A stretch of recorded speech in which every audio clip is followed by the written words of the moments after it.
Now, the scientist was killed on his way to work Wednesday. Motorcyclist reportedly attaching a magnetic bomb on his car, blowing it up before he could escape.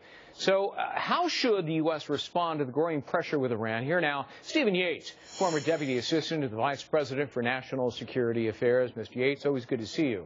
Thank you, Greg. By using Iranian speedboats to harass these two Navy vessels, are Iranians deliberately trying to provoke a confrontation here? I think it's very clear that Iran is provoking and testing the United States. As you know, we do have areas around the world where we conduct operations where some hostile countries will challenge the position of our vessels. They do have some ability to respond, anything from courteous hand gestures to fire hoses to other more aggressive means to establish our right to navigate freely on the high seas. But this is clearly, at minimum, a signal. Well, the United States used a secret channel of communications, it's reported, to warn Iran's supreme leader that closing the straits would cross, quote-unquote, a red line, provoking an American response. All right, what would that response be? What would happen if the Iranians tried to close the Strait of Hormuz?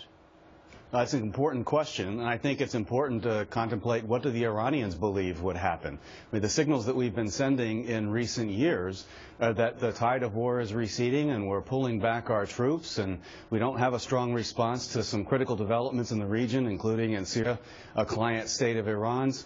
So obviously, if we were to take seriously the need to respond, we have to have capability and will to take risk. And right now, I think a lot of the signals we're sending are the opposite of weakness and withdrawal. Are you saying essentially they view this administration as not having the resolve to actually do anything if they attempt this? Well, to be fair, I think that actually the U.S. policy of the last two administrations has fallen far short of actually containing and rolling back the nature of the threat we face from Iran.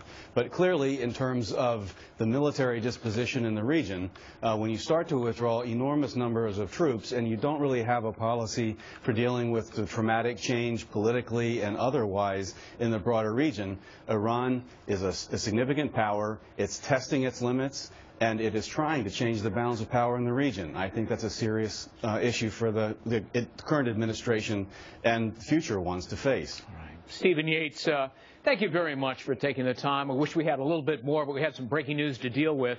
We'll catch up with you again very soon. Thank you. Anytime. Thanks, Brad.